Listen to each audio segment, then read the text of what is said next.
Three guys are getting in: Jeff Bagwell, Tim Raines, and Pudge Rodriguez. A major jump for Bagwell, who had over 71% last year, over 86% this year. Trevor Hoffman came so close, finished with 74%. Vladdy over 71. Edgar Martinez, a big boost. He was at 43% last year, at over 58% this year. Roger Clemens goes from 45% to 54. Bonds from 44% last year to almost 54. So there it is, Dylan. You see it. You got Pudge is in, Bags is in, Rock Raines is in. I don't know. It's like, I don't know why I have a beef with Pudge, but I think I do. Look, you and I, we can debate it till the cows come home, PEDs. He's the best defensive catcher ever. 13 Gold Gloves. Okay, I can't debate that. But when you know in 2003 that he failed a drug test that was supposed to be anonymous, then it got out so people like you and I can have this discussion at a bar. We shouldn't know about it, but we know about it. Right. That bothers me. Doesn't bother you?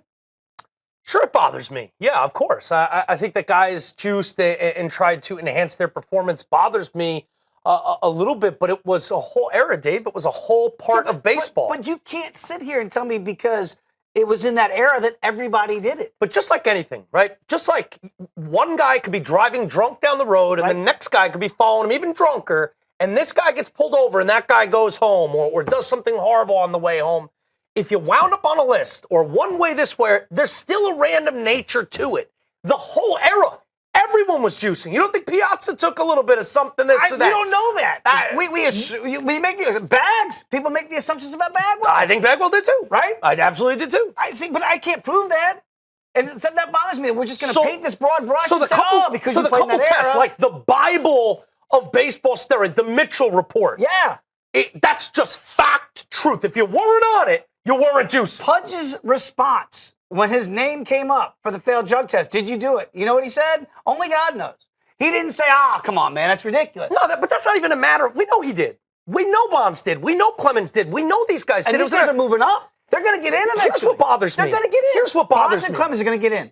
Yes, they will. We learned that today. At 54%, they're going to get in, especially when Pudge gets in. And the fact that next year, which I love, they're going to make the votes public, transparent. If you vote yes, everyone's going to know it. Yep. If you vote no, everyone's going to know it. You're going to have to answer questions about it. You're going to have a stance about it. But for me, the problem lies in this, Dave. We still try to make baseball because of the nature of the national pastime. Right. This feel-good, ethical thing. It's a museum. Then put in there. Then put in there that Pudge was on a list in 2003. Here's the amazing Tell thing. the story like any museum should tell the story of what it's a museum of. Our guy here at 120 Sports, Danny Graves, our commissioner, right? Two-time All-Star, all-time saves leader for a storied franchise, the Cincinnati Reds, right?